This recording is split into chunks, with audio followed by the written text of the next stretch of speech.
Doctor Baba Saheb Ambedkar open university.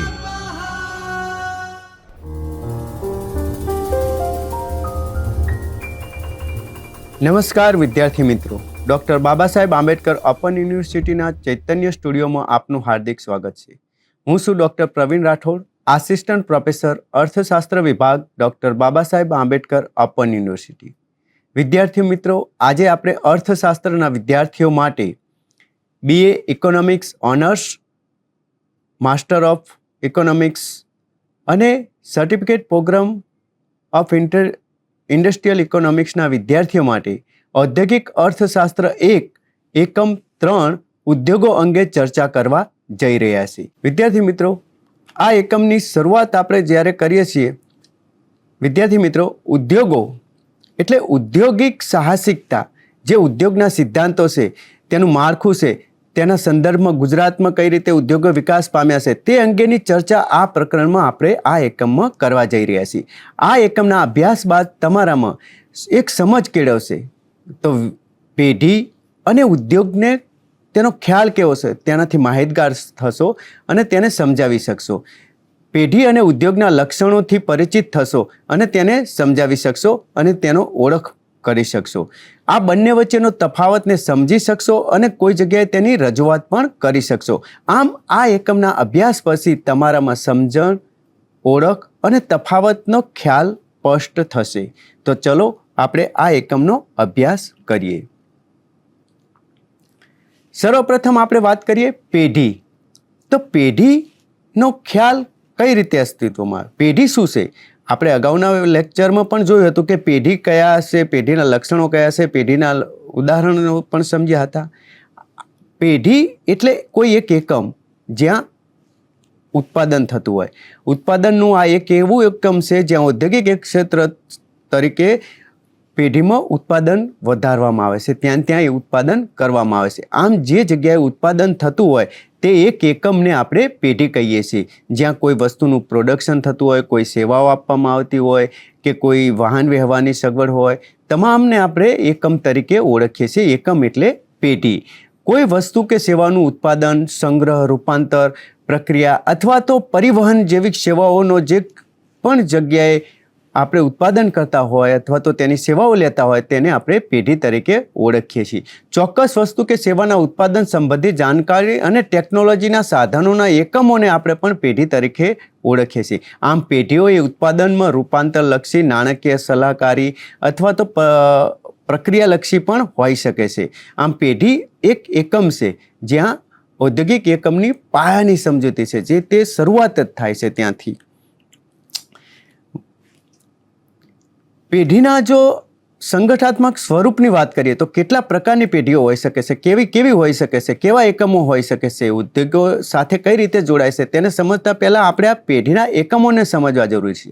તો પેઢીના 5 મુખ્ય સંગઠનાત્મક સ્વરૂપો હોય છે, જેમાં એક છે વ્યક્તિગત માલિકીની પેઢી, જેમાં એક વ્યક્તિ જ માલિક હોય છે, તે પોતે જ નિયોજક હોય છે અને તે પોતે જ તેનો નિર્ણય લેતો હોય છે અને તેના ઉત્પાદન અથવા તો તેના વેચાણ દરેક નિર્ણયો તે પોતે એક માત્ર વ્યક્તિ લેતો હોય છે, તેને વ્યક્તિગત પેઢી કહેવામાં આવે છે। આ વ્યક્તિગત માલિકીની પેઢીની અંદર નફો કે નુકસાન અથવા કોઈ પણ ડિસિઝન અથવા કોઈ પણ કાર્ય કરવાથી જે કંઈ નફો થાય અથવા તો નુકસાન થાય અથવા તો કોઈ પણ નિર્ણય આવે તે અંગેની સંપૂર્ણ જવાબદારી કોઈ એક વ્યક્તિની જ હોય છે। જે વ્યક્તિ તેનો માલિક હોય છે તેની પોતાની જ હોય છે। બીજી છે ભાગીદારી પેઢી।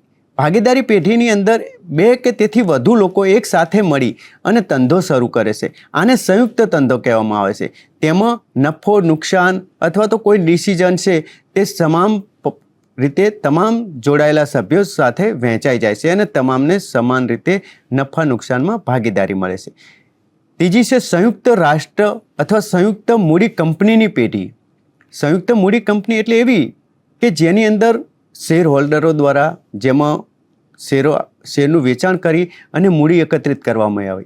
આ શેર હોલ્ડરોને તેના નફા નુકસાનમાં ભાગીદાર કરવામાં આવે છે। એટલે કે જો નફો થાય તો પણ શેરોના ભાવમાં વધારો કરી અને ડિવિડન્ડ રૂપે ચૂકવવામાં આવે છે અને નુકસાન જાય તો પણ તેમાં ભાગીદારી આપવામાં આવે છે।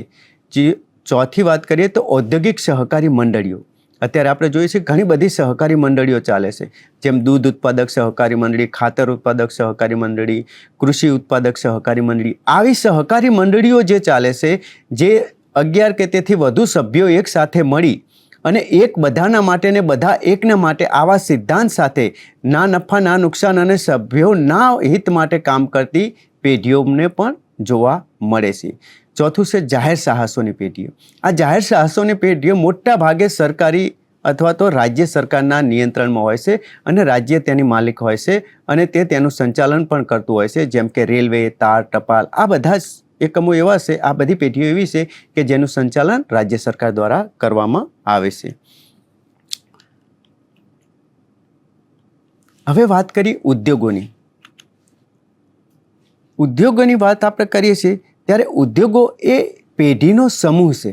જુદી જુદી જે પેઢીઓ છે તે પેઢીઓની સાથે મળી ઘણી બધી પેઢીઓ એક સાથે મળે છે ત્યારે ઉદ્યોગ બને છે. આમ ઉદ્યોગ એવી છે કે જે પ્રતિસ્પર્ધી એક જ વસ્તુનું ઉત્પાદન કરતી ઘણી બધી પેઢીઓનો સમૂહ એટલે ઉદ્યોગ. ઉદ્યોગના લક્ષણો પણ હોય છે, જેમ કે વિવિધતા, એટલે કે ઘણી બધી પેઢીઓ હોય છે અને તેમાં ઘણી બધી વિવિધતા જોવા મળે છે. સાથે આપણે જોઈ શકીએ છીએ તેમાં મંદી સામે રક્ષણ હોય છે.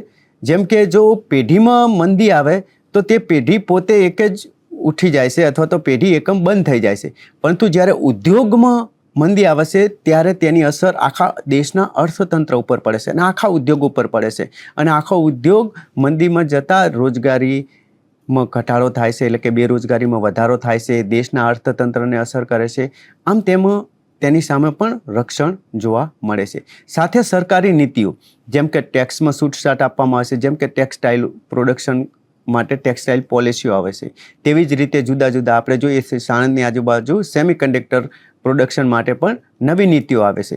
આમ આની માટે જે ટેક્સોમાં છૂટછાટ આપવામાં આવે છે વગેરે અંગેના જે નિર્ણયો લેવામાં આવે છે તે ઔદ્યોગિક નીતિઓ દ્વારા લેવામાં આવે છે અને આ તમામ ઉદ્યોગો માટે લાગુ પડતા હોય છે. ઇન્ફ્રાસ્ટ્રક્ચરની વાત કરીએ તો રેલવે, રસ્તા, બંદરો, આ બધાના સંચાલન અને મૂળભૂત સુવિધાઓ, જે રસ્તાઓની છે, વાહન વ્યવહારની સુવિધાઓ છે, માલને એક સમાન જગ્યાએથી બીજી જગ્યાએ લઈ જવા માટેની સુવિધાઓ છે, તેમાં વધારો કરવાથી ઉદ્યોગોમાં પણ વિકાસ થાય છે અને ઉદ્યોગોનો પણ વધારે પડતો ફાયદો દેશને થાય છે.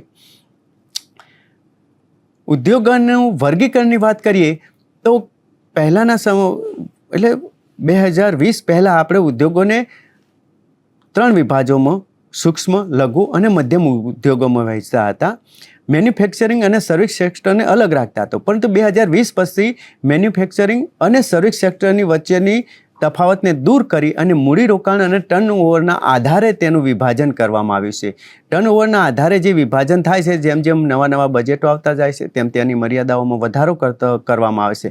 2020ના પછી 2025માં જે બજેટ આવ્યું છે તેમાં ઘણો બધો તફાવત કરવામાં આવશે અને તેમાં ઘણો બધો સુધારો કરવામાં આવે છે. ખાસ કરીને જોઈએ તો એમએસસીના રોકાણો હતા તેમાં 2025ના બજેટની અંદર મૂડીરોકાણ કરતી સૂક્ષ્મ જે એકમો હોય તેમાં 2.5 એટલે 2.5 કરોડથી ઓછું રોકાણ હોય અને 10 કરોડથી વધુ ટર્નઓવર હોય તેવા એકમોને સૂક્ષ્મ એકમો તરીકે ઓળખવામાં આવતા હતા. ત્યારબાદ જેનું 25 કરોડ અને 2.5થી લઈ 25 કરોડ સુધીનું મૂડીરોકાણ અને 10થી લઈ 100 કરોડ સુધીનું ટર્નઓવર હોય તેવા એકમોને લઘુ એકમો તરીકે ઓળખવામાં આવતા હતા અને 25થી લઈ 125 કરોડ સુધીનું મૂડીરોકાણ અને 100થી લઈ 500 કરોડ સુધીનું ટર્નઓવર હોય તેવા એકમોને મધ્યમ કક્ષાના એકમો ગણવામાં આવતા હતા. તેની ઉપરના તમામ એકમોને મોટા એકમો તરીકે ઓળખવામાં આવતા હતા. આપણે ઉદ્યોગોના વર્ગીકરણની સાથે હવે ઉદ્યોગોની માલિકી અને તેના પ્રકારો કઈ રીતે વિભાજન થાય છે, ઉદ્યોગોને કઈ રીતે વિભાજિત કરવામાં આવે છે, તેનું વર્ગીકરણ કઈ રીતે થયેલું છે તેને પણ આપણે સમજવા જરૂરી છે. માલિકીના આધારે પણ તેના પ્રકારો પાડવા, જેમ એકમોમાં માલિકીના આધારે, પેઢીમાં માલિકીના આધારે જે પાડવામાં આવ્યા હતા તેવી જ રીતે ઉદ્યોગોમાં પણ માલિકીના આધારે જાહેર અથવા સરકારી ઉદ્યોગો, ખાનગી માલિકીના ઉદ્યોગો, સંયુક્ત માલિકીના ઉદ્યોગો, સહકારી મંડળીઓ સંચાલિત ઉદ્યોગો, આવા જુદા જુદા માલિકીના આધારે પણ ઉદ્યોગોના વિભાજનો પાડવામાં આવે છે. તેને ઉત્પાદનના આધારે પણ પાડવામાં આવે છે, જેમ કે ગૃહ ઉદ્યોગો અને નાના પાયાના ઉદ્યોગો, જે નહિવત મૂડી સાથે, ઓછી મૂડી રોકાણ સાથે ગૃહ ઉદ્યોગો અને નાના ઉદ્યોગો ચાલતા હોય છે. જેમ કે ખાસ કરીને તે કાચો માલ પૂરા પાડતા હોય છે અથવા તેની માટેના જવાબદાર જે કાચો માલ જરૂર હોય તેવા ઉદ્યોગોને સપોર્ટર ઉદ્યોગો હોય છે. આવા ઉદ્યોગો નાના પાયાના અને ગૃહ ઉદ્યોગો હોય છે. તેમજ મોટા પાયાના ઉદ્યોગો હોય છે જેમાં કરોડોમાં રોકાણ થાય છે, ધરાવતો હોય છે અને મુખ્યત્વે ઘણી બધી મશીનરીઓ, ટેકનોલોજી વગેરેનો ઉપયોગ થતો હોય છે. તેવા ઉદ્યોગોને મોટા પાયાના ઉદ્યોગો તરીકે ઓળખવામાં આવે છે. આપણે માલિકીના આધારે જોયું અને પેઢી અને ઉદ્યોગ બંનેને સમજ્યા. હવે પેઢી અને ઉદ્યોગ વચ્ચે મૂળભૂત તફાવત શું છે? આ તફાવતને પણ એટલો જ મહત્વનો સમજવાની જરૂર છે, કારણ કે પેઢી એ ઉદ્યોગ નથી. ઉદ્યોગની અંદર પેઢીનો સમાવેશ થઈ જાય છે, એટલે ઘણી બધી પેઢીઓ દ્વારા ઉદ્યોગ બને છે.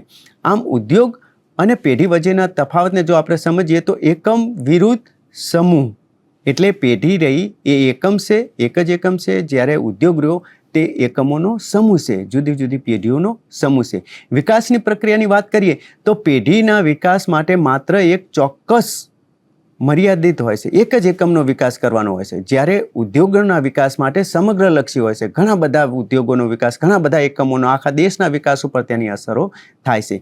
તેવી જ રીતે તેની સમસ્યાની અસર પણ, કોઈ એક સમસ્યા હોય તો પેઢીની સમસ્યાની અસર માત્ર તે પેઢી પૂરતી જ થાય છે. પરંતુ જો ઔદ્યોગિક સમસ્યા હોય, ઉદ્યોગની સમસ્યા હોય તો તે આખા અર્થતંત્રને હચમચાવી દે છે. જેમ કે મંદી આવવાથી બેરોજગારી આખા અર્થતંત્રને નડે છે, એ જ રીતે આર્થિક સદ્ધરતા પણ દેશની ઘટે છે. આમ ઉદ્યોગોની જે અસરો રહી, સમસ્યાઓ રહી, એ આખા અર્થતંત્રને અસર કરે છે. પરિવર્તન પણ એ જ રીતનું હોય છે કે જો કોઈ એક પેઢીમાં પરિવર્તન લાવવાનું હોય તો તે પોતાની કાર્યક્ષમતામાં વધારો કરે છે, પેઢીની કાર્યક્ષમતામાં વધારો કરે છે. પરંતુ ઉદ્યોગમાં જો પરિવર્તન કરવામાં આવે તો આખા બજારના માળખામાં પરિવર્તન થઈ જાય છે, આખા દેશના વિકાસમાં પરિવર્તન થઈ જાય છે અને જે દેશ મૂડી પ્રધાન, ખેતી પ્રધાન દેશ હોય તેમાંથી મૂડી પ્રધાન દેશ પણ બની શકે છે. આ વાત પેઢીના તફાવતને સમજ્યા બાદ આપણે હવે જોવું પડે કે ગુજરાતની અંદર કઈ રીતે ઉદ્યોગો વિકસી રહ્યા છે. ખાસ કરીને ગુજરાત જે રહ્યું એ ભારતના ઔદ્યોગિક રાજ્ય તરીકે આજે અગ્રેસર છે અને ભારતના નકશા ઉપર આજે ગુજરાતને ઔદ્યોગિક રાજ્ય તરીકે વર્ણવવામાં આવે છે. જોઈએ તો મોટા ઉદ્યોગોની ક્ષમતા જોઈએ તો ગુજરાતમાં આજે 800થી વધારે મોટા ઉદ્યોગો છે, સાથે 4.5 લાખ જેટલા નાના એકમો પણ કાર્યરત છે. મેન્યુફેક્ચરિંગની વાત કરીએ તો ગુજરાતની અંદર આજે ફાર્મા એટલે કે દવાઓની દેશનું ટોટલ 30થી 35% ઉત્પાદન તો માત્ર ગુજરાતમાં જ થાય છે. પેટ્રોકેમિકલ્સની અંદર ભરૂચ અને જામનગર રિફાઇનરીઓ બહુ જ આગળનું કામ કરી રહ્યા છે અને દેશને ઘણી બધી સુવિધાઓ પૂરી પાડી રહ્યા છે. હીરા ઉદ્યોગની અંદર આજે વિશ્વમાં સુરત હીરા ઉદ્યોગનું મુખ્ય સેન્ટર બન્યું છે અને તે કામ કરી રહ્યું છે. આપણે અમદાવાદની વાત કરીએ તો અમદાવાદમાં ભારતનું મેન્ચેસ્ટર માનવામાં આવે છે. ઇતિહાસની દ્રષ્ટિએ જોઈએ તો 1861માં રણછોડલાલ સોટાલાલની પ્રથમ એક ટેક્સટાઇલ મિલની સ્થાપના થઈ હતી.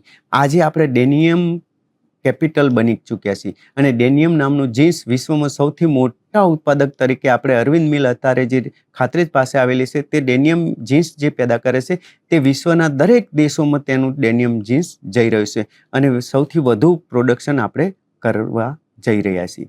સાથે જ આપણે ફાર્મા હબ તરીકે એટલે દવાઓની કંપનીઓ જે રહી તેમાં ઝાયડસ છે, ટોરેન્ટ છે, કેડિલા છે, આવી કંપનીઓ આજે અમદાવાદની આજુબાજુ આપણને જોવા મળે છે અને તેમાં ઘણું બધું ઉત્પાદન થાય છે. દેશમાં 35% દવાઓનું ઉત્પાદન આપણા ત્યાંથી કરવામાં આવે છે.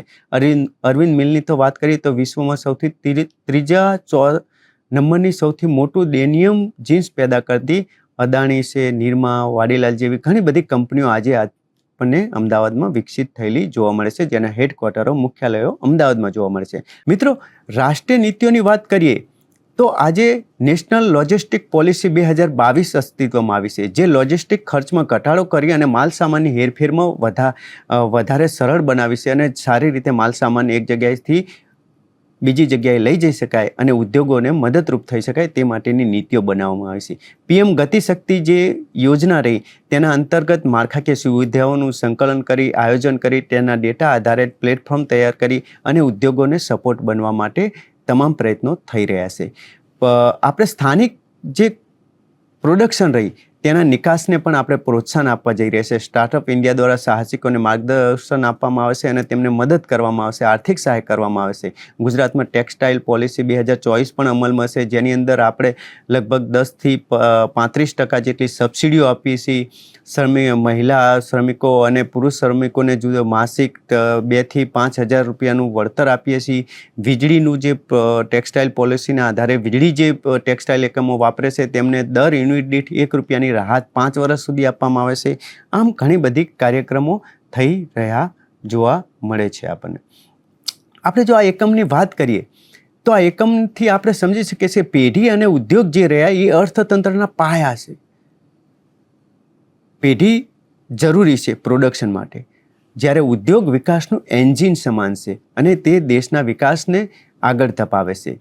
વૈશ્વિક હબ પણ બની ચૂક્યું છે. આપણે ટકાઉ ટેકનોલોજીનો પણ વિકાસ કરી રહ્યા છીએ અને 5 ટ્રિલિયન અર્થવ્યવસ્થા તરફ આપણે આગળ વધવા માટે MSCI આધારિત 30%થી વધારે GSTમાં આવી કંપનીઓનો ફાળો આપણને જોવા મળે છે. આજે AIથી લઈ ડેટા એનાલિસિસથી લઈ ગુજરાત ઘણા બધા ક્ષેત્રોમાં આગળ વધી રહ્યું છે. ગુજરાત મોડલની વાત કરીએ તો ટેક્સટાઇલથી શરૂઆત કરી હતી અને આજે સેમિકન્ડક્ટર સુધી પહોંચ્યું છે. એટલા માટે મિત્રો આપણે અહીં રોજગાર મેળવનાર નહીં પરંતુ રોજગાર સર્જક તરીકે ગુજરાતને આગળ ધપાવવા જઈ રહ્યા છે અને વિદ્યાર્થીઓ રોજગાર સર્જક તરફ આગળ વધે તેની આપણે આ શરૂઆત કરી રહ્યા છીએ. ઔદ્યોગિક અર્થશાસ્ત્રની અંદર આપણને આ બધી એકમોના આધારે અથવા જુદા જુદા મોડલોના આધારે આ વસ્તુઓ આપણને શીખવવામાં આવે છે. ખૂબ ખૂબ ધન્યવાદ, આભાર.